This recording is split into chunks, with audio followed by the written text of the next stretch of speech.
નમસ્કાર, ન્યૂઝ બુલેટિનમાં આપનું સ્વાગત છે। હું છું પંકજ શર્મા। શરૂઆત મહત્વપૂર્ણ ખબરથી જૂનાગઢથી આવી રહ્યા છે સમાચાર। જૂનાગઢમાં અનરાધાર વરસાદથી જનજીવન પ્રભાવિત થઈ ગયું છે। તસવીરો આવી રહી છે જૂનાગઢથી। ધોધમાર વરસાદથી ચારે તરફ પાણી જ પાણી જોવા મળી રહ્યું છે। રસ્તાઓ પાણીમાં ગરકાવ થયા છે તો વાહનો પણ ડૂબ્યા છે। આ તસવીરો જુઓ, ભવનાથમાં ઘોડાપુર જેવી સ્થિતિ છે। ભાદરવામાં અષાઢી માહોલ જોવા મળી રહ્યો છે। ગિરનાર પર્વત પર જળબંબાકારની સ્થિતિ જોવા મળી। વરસાદી પાણી ગિરનારની સીડીઓ પર ઝરણાની જેમ વહેતા થયા છે। યાત્રિકો મહા મહેનતે નીચે ઉતરી રહ્યા છે। રોપવે સેવા બંધ કરી દેવાઈ છે તો જૂનાગઢમાં ટૂંક સમયમાં જળબંબાકારની સ્થિતિ જોવા મળી શકે છે। હાલ પણ તમે જોઈ શકો છો પાણીનો જે પ્રવાહ છે એ કેટલો વહી રહ્યો છે। ભવનાથ રોડ સહિતના વિસ્તારોમાં પાણીના વહેણ જોવા મળી રહ્યા છે। ભારતીય આશ્રમ નજીક પણ કેટલાય વાહનો ફસાયા હતા। તસવીરો ભવનાથમાંથી આવી રહી છે। જૂનાગઢના ભવનાથમાં અષાઢી માહોલ જામ્યો છે। ગિરનાર પર્વત પર જળબંબાકાર જેવી સ્થિતિ જોવા મળી રહી છે। મુખ્ય રસ્તાઓ પણ પાણીમાં ગરકાવ થઈ ગયા છે। બે અલગ અલગ તસવીરો આવી રહી છે। જૂનાગઢમાં અનરાધાર વરસાદ પડી રહ્યો છે। જનજીવન અહીંયા પ્રભાવિત જોવા મળી રહ્યું છે। ચારે તરફ ભવનાથમાં પાણી જ પાણી જોવા મળી રહ્યું છે। તસવીરોમાં જોઈ શકાય છે કે પાણીનો જે પ્રવાહ છે એ જબરજસ્ત વહી રહ્યો છે। હજુ પણ જો આ વરસાદ આખો દિવસ આખી રાત રહેશે તો જળબંબાકાર એટલે કે પૂરની સ્થિતિ પણ અહીંયા સર્જાઈ શકે છે। ગિરનાર પર્વત પર જળબંબાકારની સ્થિતિ જોવા મળી રહી છે। જૂનાગઢ જિલ્લાના અનેક વિસ્તારોમાં વરસાદના અહેવાલ આવી રહ્યા છે ત્યારે હાલ ગિરનાર પર્વત પર જળબંબાકારની સ્થિતિ જોવા મળી। ગિરનારની સીડીઓ પર ઝરણાની જેમ પાણી વહી રહ્યા છે। અહીંયા યાત્રિકો મહા મહેનતે નીચે ઉતરી રહ્યા છે। રોપવે સેવા બંધ કરી દેવાઈ છે। જૂનાગઢમાં ટૂંક સમયમાં જળબંબાકારની સ્થિતિ જોવા મળે તો નવાઈ નહીં। સંવાદદાતા અતુલ વ્યાસ જોડાયા છે જૂનાગઢથી। અતુલ, જૂનાગઢના કયા કયા વિસ્તારોમાં જળબંબાકારની સ્થિતિ છે? જે પંકજ આપને ચોક્કસ કે જે રીતે બપોર બાદ વરસાદ છે તે 1 થી 1.5 ઇંચ વરસી જતા જે જૂનાગઢ શહેરના મોટા ભાગના વિસ્તારોમાં છે તે પાણી ભરાઈ ગયા। બીજી તરફ ખાસ જોવા જાય તો ગિરનાર ઉપર છે તે અનરાધાર વરસાદ થતા સીડી પરથી પાણી વહેવા લાગ્યા હતા અને ગિરનાર પર ભારે વરસાદ થતા દામોદર કુંડમાં પણ નવા નીર આવ્યા હતા। હાલ જે રોપવે સેવા છે તે બંધ કરી દેવામાં આવી છે અને યાત્રિકો છે તે સલામત રીતે નીચે ઉતરતા છે તે સીડી ઉપરથી આપજો। હાલ છે તે વરસાદે વિરામ લીધો છે પણ તે જૂનાગઢ શહેરની અંદર કઈ પાણી ભરાયા કે એમાં કોઈ હાલ સમાચાર નથી કેમ કે જૂનાગઢ શહેરની અંદર વરસાદ 1 થી 1.5 ઇંચ જેટલો વરસ્યો છે અને 2 કલાકમાં પડ્યો છે પણ ગિરનાર ઉપર ઓચિંતું વાદળ ફાટતા જે પરિસ્થિતિ સર્જાઈ છે તેને લઈ ગિરનાર સીડી ઉપરથી પાણી ફરી વળતા ભવનાથ વિસ્તારમાં પાણી ભરાયા હતા। હાલ જે તે પાણી છે તે ઓસરી છે અને દામોદર કુંડમાં આવેલા નવા નીર પર સોનકસ નદી મારફતેથી અને ઉતરી રહ્યા છે। હાલ કોઈ એવી જાણકારી નથી કે જેને લઈ અને જૂનાગઢ શહેરમાં ક્યાંય પણ પાણી ભરાય આવ્યું। જી પંકજ। જી અતુલ, ખાસ કરીને આ જે વરસાદ પડી રહ્યો છે તેને લઈને ખેડૂતો કઈ રીતે જોઈ રહ્યા છે? પાકને ફાયદો છે કે પછી નુકસાન લાગી રહ્યું છે? જી પંકજ, આપને ચોક્કસ કે જયારે 2 દિવસ પહેલા ખેડૂતોની સાથે વાત થઈ હતી ત્યારે તે લોકો જણાવતા હતા કે હાલ વરસાદની ખૂબ જરૂર છે અને મગફળી, સોયાબીન અને કપાસના પાકને લઈ અને સ્પ્રિંકલર અથવા જેની પાસે પાણી છે, જેને ખેતરોની અંદર કુવાથી મોટરથી પાણી છે, તે લોકો પાણી પાઈ રહ્યા હતા અને તે લોકોની એવી ઈચ્છા ને ઈશ્વર પાસે પ્રાર્થના પણ કરી રહ્યા હતા કે વરસાદ વરસી જાય તો એક વરસાદ વરસે તો મગફળી હાલ છે તે પાક ઉપર છે, સોયાબીન પણ પાક ઉપર છે, તેને લઈ તેને ફાયદો થઈ શકે।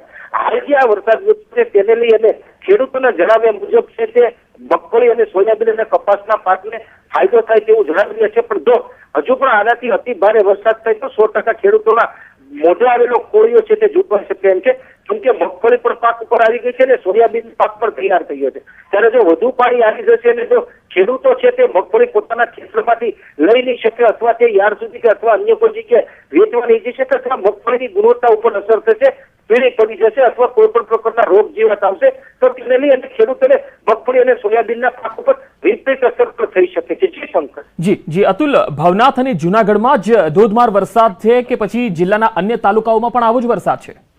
જી આપણે ચોક્કસ જાણ્યું કે જે રીતે આજે જે આગાહીકારોની આગાહી હતી, હવામાન વિભાગની આગાહી હતી તેને લઈને સમગ્ર જિલ્લાની અંદર જોવા જાય તો બપોર બાદ છે તે 1 થી લઈને 2 ઇંચ સુધીનો વરસાદ વરસ્યો હતો।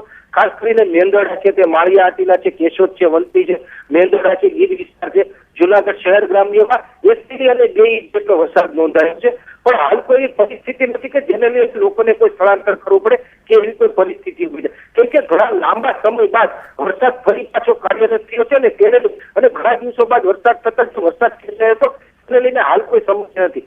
જૂનાગઢની અંદર જયારે પણ ગિરનાર ઉપર આવી રીતે ક્લાઉડ બ્લસ્ટ થાય છે અથવા જયારે વાદળ આ રીતે ફાટે છે અથવા એક ધારો વરસાદ પડી શકે છે ત્યારે કોઈને પણ ખબર હોતી નથી ત્યાં આ રીતનો વરસાદ છે તે ગિરનાર ઉપર વરસી જાય છે. યાત્રિકો પણ ત્યાં હોય છે, ઘણા બધા ત્યાં અંબાજી શક્તિપીઠ ખાતે પણ સેવકો મહોત્સવ હોય છે. જી અતુલ, આભાર સમગ્ર માહિતી આપવા માટે. તો જૂનાગઢથી 4 અલગ અલગ તસવીરો આવી રહી છે. ભવનાથમાં ઘોડાપુર છે અને ગિરનાર પર્વત પરથી જે વહેતું પાણી છે તેની તસવીરો પણ આવી રહી છે. ધોધમાર વરસાદ સવારથી જ જૂનાગઢ શહેરમાં પડી રહ્યો છે અને ખાસ તો જે ગિરનાર છે, ભવનાથ છે, આ વિસ્તારોમાં જળબંબાકારની સ્થિતિ જોવા મળી રહી છે. આજે બપોરે 2 વાગ્યાથી જૂનાગઢ જિલ્લામાં અવિરત મેઘવર્ષા શરૂ થઈ છે અને જૂનાગઢમાં દામોદર કુંડ હોય કે ભવનાથ વિસ્તાર હોય કે જૂનાગઢનો શહેરી વિસ્તાર હોય, તમામ જગ્યાએ અત્યારે હાલમાં ભારે વરસાદથી નદી નાળા છલકાયા છે અને અત્યારે હાલમાં ભારે પૂર જેવી પરિસ્થિતિઓ પણ જોવા મળી છે. જૂનાગઢના ભવનાથ વિસ્તારમાં થોડા સમય પહેલા જે અડધી કલાકથી પોણી કલાકની વચ્ચે અત્યારે હમણાં થોડી વખત પહેલા જે પૂર આવ્યું હતું અને પૂરમાં અત્યારે 20 જેટલા વાહનો છે તે તણાયા હોવાની પણ અત્યારે પ્રાથમિક માહિતી મળી રહી છે. વિજ્ઞાન મેળો ચાલી રહ્યો હતો અને તે દરમિયાન પ્રાથમિક શાળામાં જે વિદ્યાર્થીઓ તથા શાળામાં જે આચાર્ય સહિતના જે શિક્ષકો હતા અને શિક્ષકોના જે વાહનો હતા તે પણ તણાયા હોવાની હાલ પ્રાથમિક માહિતી મળી રહી છે. આ સાથે જિલ્લાના 14 જેટલા ડેમ છે તે પણ ઓવરફ્લો થયા છે અને હાલમાં ડિઝાસ્ટર મેનેજમેન્ટ સમગ્ર સ્થિતિ ઉપર કાબુ લઈ રહી છે. અત્યારે સ્થિતિનો તાગ મેળવી રહી છે અને કોઈ પણ પ્રકારની ઘટના ન બને તે માટે હાલ જિલ્લા વહીવટી તંત્ર પણ સજ્જ બન્યું છે. આશિષ પરમાર, ન્યૂઝ 18 ગુજરાતી, જૂનાગઢ. તો જૂનાગઢથી આ તસવીરો આવી રહી છે. પાણીનું જબરજસ્ત પ્રવાહ વહેતો જોઈ શકાય છે. ભવનાથમાં ઘોડાપુરની સ્થિતિ જોવા મળી રહી છે અને ચારે તરફ પાણી જ પાણી. જોકે વરસાદે થોડો વિરામ ચોક્કસ લીધો છે, પરંતુ સવારથી જે વરસાદ પડ્યો તેના કારણે આ પ્રકારના દ્રશ્યો જોવા મળ્યા હતા. કેટલાય વાહન ચાલકો આ પાણીમાં અટવાયા હતા. કેટલાય રસ્તાઓમાં પાણી ભરાઈ જવાના કારણે જનજીવન થંભી ગયું હતું. જૂનાગઢમાં આજના દિવસભર વરસાદને પગલે અહીંયા ધોધમાર વરસાદની સ્થિતિથી જળબંબાકારની સ્થિતિ જોવા મળી હતી. ભવનાથ અને ગિરનાર અને જૂનાગઢ શહેરમાં જબરજસ્ત વરસાદ છે અને તાલુકાઓમાં પણ વરસાદ છે. હવે રાજકોટની વાત કરીએ. રાજકોટમાં ઉપલેટા તાલુકાના તલંગણા ગામે ધોધમાર વરસાદના અહેવાલ છે. તલંગણા ગામ આસપાસના વિસ્તારોમાં ભારે વરસાદ પડ્યો. તલંગણા ગામે ઓસમ પર્વતના પાણી વોકળામાં આવ્યા અને નદી જેવા દ્રશ્યો અહીંયા જોવા મળતા હતા. તલંગણા ગામે વોકળા નદી 2 કાંઠે વહેતી થઈ છે. આ તસવીરો જુઓ. નદી 2 કાંઠે વહેતી થઈ છે અને ગામમાં જાણે નદી જ વહેતી હોય એ પ્રકારના દ્રશ્યો છે. તલંગણા અને આસપાસના ગામમાં ભારે વરસાદને પગલે પાણી જ પાણીનું સામ્રાજ્ય ચારે તરફ જોવા મળી રહ્યું છે. ઉપલેટામાં આ તલંગણા ગામ છે કે જ્યાં વોકળા નદી 2 કાંઠે વહી રહી છે.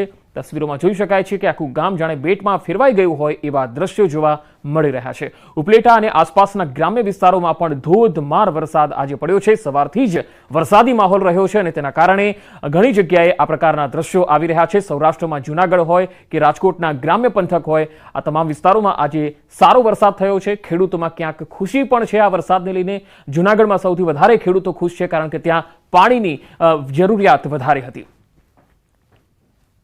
તો રાજકોટ જિલ્લાના ધોરાજી શહેરથી જે તસવીર આવી રહી છે એ આપને બતાવીએ. આ છે ધોરાજી શહેરના દ્રશ્યો. આગાહી પ્રમાણે ધોરાજી શહેરમાં ધોધમાર વરસાદ સવારથી જ પડી રહ્યો છે. વિવિધ વિસ્તારો પર જાણે નદી જેવા દ્રશ્યો સર્જાયા હોય એ પ્રકારની તસવીરો આવી રહી છે. રસ્તાઓ પર પાણીનો ધસમસતો પ્રવાહ જોવા મળ્યો. ભારે વરસાદના કારણે વાહન ચાલકોને પણ અગવડતા પડી હતી. 2 તસવીરો ધોરાજીથી આવી રહી છે. રાજકોટ જિલ્લાનું ધોરાજી શહેર પાણીના કારણે ઠેર ઠેર જોઈ શકાય છે કે મુખ્ય માર્ગો જે છે એ જળમગ્ન બન્યા છે. હવે ગીર સોમનાથથી આ તસવીર આવી રહી છે તે આપણે બતાવીએ. કોડીનાર શહેર અને કોડીનાર તાલુકામાં જે ગામો આવે છે એ ગામોમાં પણ જબરજસ્ત વરસાદ થયો. દિવસભરના વિરામ બાદ આજે ફરી એક વખત મેઘરાજા મંડાયા. ગીર જંગલ અને કાંઠાના ગામોમાં જબરજસ્ત વરસાદ પડ્યો. છેલ્લા અડધો કલાકથી મેઘરાજા અહીંયા મહેરબાન થઈ રહ્યા છે અને વાતાવરણમાં ઠંડક ફેલાઈ ગઈ છે. વરસાદી માહોલથી નાગરિકોને પણ ખૂબ જ રાહત મળી ગઈ છે કારણ કે અહીંયા બફારો અને ગરમીથી લોકો પણ ત્રસ્ત બની ગયા હતા.